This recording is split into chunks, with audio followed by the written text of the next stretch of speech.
لا دەستپێکی یاریەکانی هەفتەی شەشەمی خولی نایابی کوردستان بۆ تۆپی باسکە لە هۆڵ یانی ئەکات عنکاوە لە شاری هەولێر تیپی تۆپی باسکە یانی ئەکات پێشوازی لە زاخۆی پێشەن کرد. لە سەرەتای یاریەکە زاخۆ بە پێکاتەی سەرەکی هاتە نێو کەشی یاریەکە و یاریەکی تاگلایانی ئەنجامدا و بە جیاوازێکی زۆر پێشکەوت.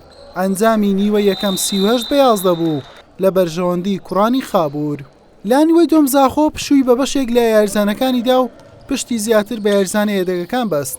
هەر بۆیە ئەکات کەمێک جیاوازەکەی کەم کردەوە و توانی خاڵی زیاتر تۆمار بکات.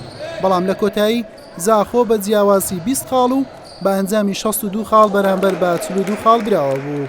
سیارێکی خۆش بوو گەلەگەل یانەی ئەکات و یاریەکمان ماوە و یاری دماهەیە تقریبا. هیوید کەم ئەف دەوریە مستەمر هەبن هەر ساڵ هەبن و بەردەوام بن و فەریق زیاتر بن دا خۆشێک دی بدرێت دەوریە. ئاستی ئێمە باش بوو یانەی ئەکات زۆر ئامادە نەبوو. طبعا ئێمە هاتینە دەوری بۆ دەوری ببەن نەبوو ڕکابەری ئاس و ڕکابەری ئێمە دەکەن بەڵام ئێمە هات نەبوو دەوری ببن.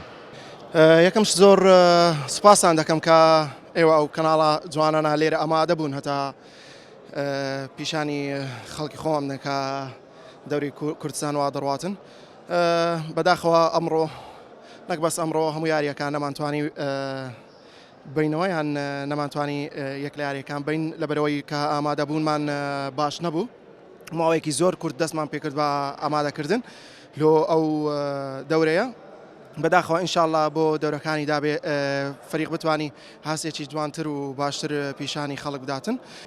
یانەی زاخۆ 5 یاری لە خولەکە ئەنجامداوە و خاوەنی 5 سەرکەوتنە و لە پێشەنجی یانەکانە تەنها یەک یاری ماوە ئەویش کۆتا یاری خولەکەیە بەرامبەر ئاسۆی ڕکابەری بەبرنەوە زاخۆ دەبێتە پاڵەوان. هەرچی ئەکادیشە یاریەکانی کۆتایی هاتوو لە هەفتەی کۆتایی پشووە ئەکاد عنکاوە لە کۆی 6 یاری تووشی 6 شکستی بەدوایە کاتووە و لە کۆتایی ڕیزبەن کۆتایی بە خولەکە هێنا. حسێن محەممەد کەناڵی پێم هەولێر.